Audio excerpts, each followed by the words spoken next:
Ashama akkam jirtu nagaa keessanii jecha kanneen chaanalii kanaaf haaraa taatan chaanalii kana subscribe gochuun maatii ta'aatii waa'ee daa'immanii waan hedduu irraa baradhaa jechuun barbaada.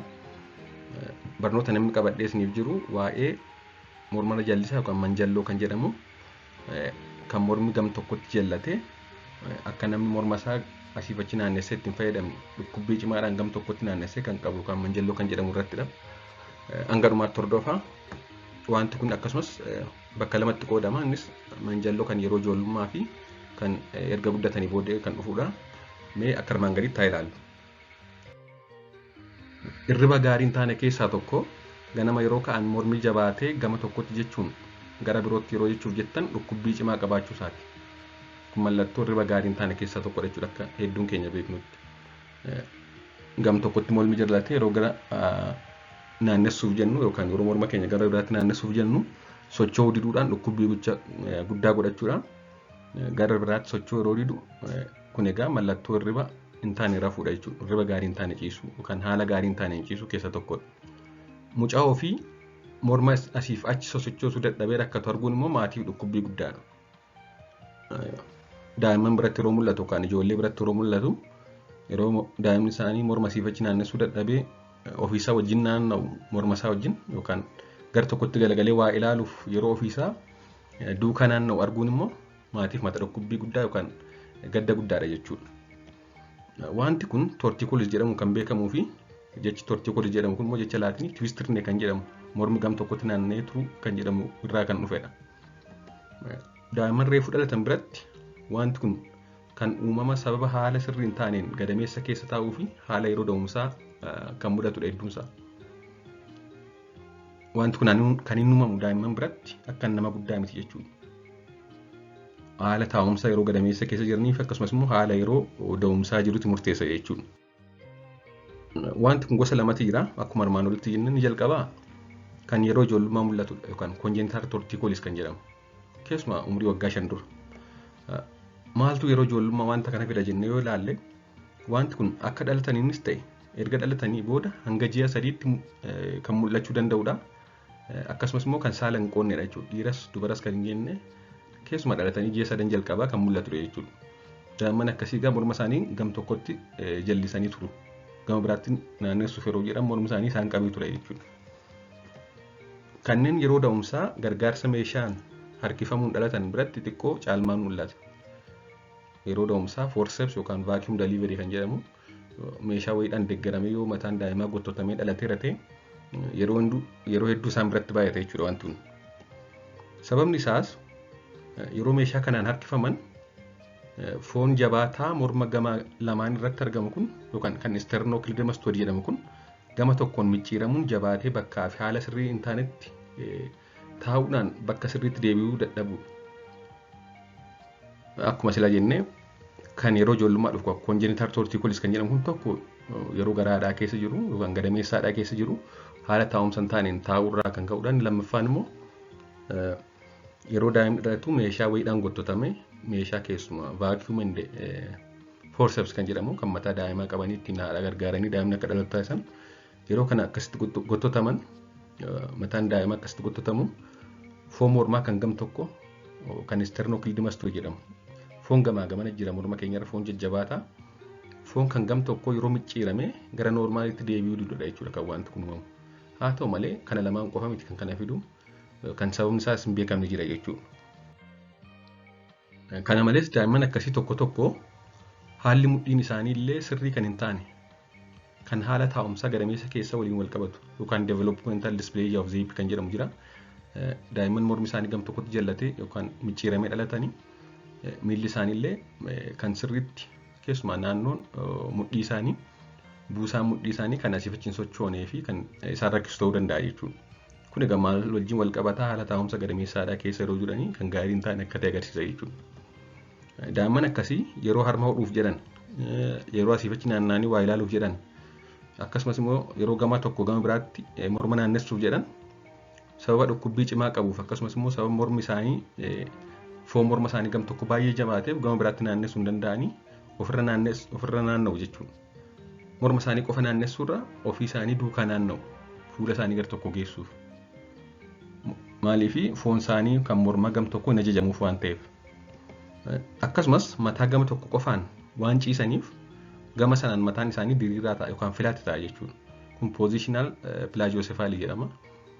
Mormi isaanii gama tokkotti waan haqaaqameef mataa gama sanaan qofa ciisu jechuudha. Yoo gama tokkotti deebisan isaan dhukkuba waan ta'eef gama sana qofaan waan ciisaniif mataan isaanii gara boodaa karaa sana filaatti ta'a yookaan diriiraa ta'a. Akkasumas wanti jabaataa hiitoo fakkaatu kan foon walitti qabameen uumamu gama morma isaanii irratti jallatanii mul'achuu ni danda'u. Morma isaanii gara wanti kun uumameen foon walitti qabame wanta hiitoo walii fakkaatee mul'achuu danda'a jechuudha. Wanta kana suuraan yoo ilaalle akka armaan gadiittidha. Akkuma argitan kan amma maadha. Daa'imni kun fuulli isaa gara mirgaattidha kan inni naanna'ee jiru yookaan chin point away from contracted muscle. Fuulli isaa foon walitti guduunfame yookaan micciirame kanarraa achi jedhee mul'ata. Mataan isaa immoo gara foon micciirame kanatti jedhee mul'ata. Head tilted towards the affected muscle. Akkuma argitan kan ammoo contract ta'ee foon jabaatee bakka tokkotti maramee jiru kan contracted sternocleidomastoid muscle jedhu kun ni mul'ata jechuudha. Kanaafuu gama foon mormaa miidhame kanarraa fuulli yeroo hedduu achi jallatee mul'ata yookaan gara biraatti naannee mul'ata. Mataan immoo gara sanatti naannee mul'ata. Wanti hiitoo foonii immoo jira jechuudha. Kun egaa congenital torticollis jedhama. Akkuma amma jennee kan wal qabatu haala taa'umsa mucaa yeroo inni gara haadhaa keessa jiru akkasumas immoo haala yeroo da'umsaadha. Haa ta'u malee ka'umsaas beekamuu dhiisuu danda'a jechuudha. Inni lammaffaan kan ijoolleef namoota gurguddoo biratti mul'atu. Ijoollee fi namoota gurguddoo biratti kan mul'atu yookaan acquired torticollis kan jedhamu. Kun egaa isa yeroo hedduu erga guddannee booddee nu mudatudha jechuudha. Inni kun yeroo baay'ee umurii waggaa 5 ol biratti tasa kan jalqabuu fi kan baay'ee dhukkubudha mormi isaanii. Ka'umsi wanta kanaas yeroo hedduu inni jalqabaan madaa'oo toonsilii yookaan madaa'oo keessa gurraa yookaan otitis media isa jedhamu akkasumas immoo qaamota keenya naannoo sanaa yoo jiraate yookaan upper respiratory tract infection yoo jiraatan ni mul'atu jechuudha wantoonni kun. Inni gara biraan immoo dhiita'uu xannacha mormaa haala ciisicha mormaa haqaaquun yeroo dheeraa ciisu boraatii yookaan tiraasii haala hin taaneen fayyadamuun mormi yeroo dheeraa gam tokkotti haqaaqamee yeroo turu ganama yookaan mormi keenya naanna'uu diduu danda'a jechuudha. Wanti ta'e yoo naannoo sana rukkute yookaan morma isaanii rukkute yookaan miidhe yookaan immoo tasa yoo ofirra naanna'e namni sun tasa ofirra naanna'uun akka masiilii foon naannoo sanaa micciiramu taasisuu danda'a jechuudha. Akkasumas darbee darbees sababni isaa kan hin beekamne ta'uu danda'a. Kan erga guddannee booda nu mudatu kun. Wanti kun egaa tasa mudata yeroo kaan keessuma ganama rurribaa kaan mul'ata baay'ee dhukkubbii kan qabudha jechuudha. Inni kan yeroo ijoollummaa garuu kan baay'ee dhukkubbii hin qabnedha. Furmaanni maali yookaan solushiniin isaa maali yoo jenne bakka lamatti qoonnaa akkaataa ka'umsa isaaniitti jalqaba kan yeroo ijoollummaa yookaan congenital torticollis kan jedhamu sanadha. Isa kanaaf furmaanni isaa maali? Manatti maatiin maal gochuu qabu jennee yoo jalqaba yeroo ciisan akka suuta morma sirreessuuf yaalan taasisu morma daa'ima sana akka sirreessuuf mijatutti ciibsuu suutadhaanii gama oppositeetti yookaan gama wanti hin jirutti xiqqoo fuula isaaniis haa ta'u waa uffata jala kaa'uudhaanis haa ta'u gama sanatti naannessuu yaaluudha jechuudha suuta. Yeroo harma nyaataa fi wantoota kana fakkaatan kennaniif akka isaan morma naannessuu yaalanitti gochuu. Kan yeroo ijoollummaa kun baay'ee dhukkubbii hin qabu waan jenneef morma foonuma sanatti wal qabatee achi isaan dhiiba malee dhukkubbii cimaa waan hin qabneef akka isaan ofirra naanna'an taasisuuf attention isaanii gama biraa dhaabnee gottotuu qabna jechuudha. Yeroo harmatti kennu karaa oppositii ta'e kennuu fi yeroo nyaata afaan kaa'uuf yeroo waan adda addaa goonu akka isaan gara isaanitti morma isaanii naannessan barbaadnu sana dhaabannee gochuu qabna jechuudha. Tapha adda addaa fi wanta yaada daa'imaa harkisu gama isaa faallaa ta'e yookaan gama daa'imni itti naanna'uu dadhabe sana dhaabannee yoo goone suuta ofirra morma ofirra naannessuu yaada jechuudha. Yaalaa yeroo yaalu kan immoo suuta gadhiisaa deema jechuudha wanti kun. Akkasumas immoo daa'imman yeroof ilaalaa garaan ciibsu yookaan toomii taayim kan jedhamu kan yeroo darbanii barnoota sanii qopheessee ture. Bira teenyee ilaalaa yeroof garaan yeroo ciibsinu morma isaanii ol qabatu yeroo morma ol qabatan kan immoo kun immoo eksarsaayisiidha yookaan sochii mormaadha waan ta'eef wanta kana fooyyessuu danda'a. Haa ta'u malee daa'imman garaan ciibsinee biraa deemuu hin qabnu ilaaluu qabna jechuudha. Egaa maatiin kanneen armaan olii manatti taasisanii yoo daa'imni sun mormi isaa fooyya'uu fidide sosochii mormaa ogeessa fiizooteraapiitiin deeggarame taasisuu qabu jechuudha. Ogeessi fiizooteraapiitiin sosochiin deeggarame kun maal godhaa? Tokko foon jabaatee naanna'uu dide yookaan micciiramee sosocho'uu dide sun akka laafu eksersaayisii adda addaa yookaan sosochii adda addaa taasisu. Inni lammaffaan immoo foon gara biroo jiru yeroo baay'ee waan ittiin fayyadamneef foon mormaa gara oppozitii ta'ee jiru atrophy of disuse jedhamu jira. Itti fayyadamuu waan dhabaniif foon sun laafee tura. Exersaisiin kun isa jabaatee bichaa laaffisuu kan akka laafu taasisuu qofa osoo hin ta'in isa laafee ture immoo akka inni jabaatu taasisuun fooyyeen akka argamu gochuudha jechuudha. Inni kaan bakka jijjiiruu fi sochii mormaa dalaguun hedduun isaa fooyya'aa deemuun ni dhiisa.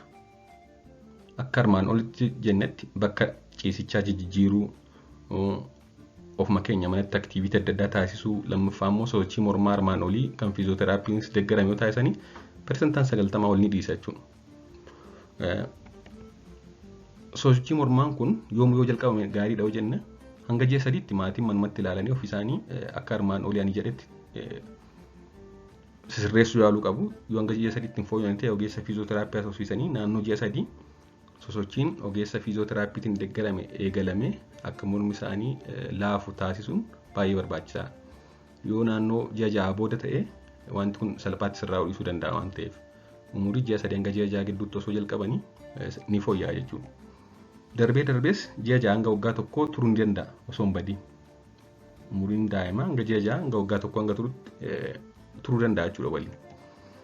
Darbee tarii yoo kanaan gonkumaa fooyya'uu didee foon sana baqaqsanii yaaluun akka gadhiisu taasisu yookaan muscle relax surgery kan jedhamu foon jabaatee kana relax ta'e kan gadhiisee mormi socho'u taasisuun furmaata dhumaadha jechuudha. Haa ta'u malee kan tajaajila baqaqsanii yaaluu akkasii barbaachisan persentaa 5 ta'a.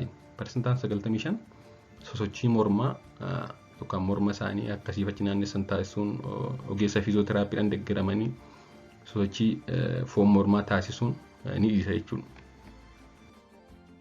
Kan isa gosa lammaffaa immoo yookaan kan isa acquired torticollis jedhamu kan erga gurguddannee booda tarii haalli ciisichaa nuuf ta'uu didennaan mormi gam tokkotti naannee jabaatee ka'u yookaan dhukkubu maal gochuu qabna? Inni jalqabaa dhibee fayyaa ka'umsa kanaa ta'an yaaluu.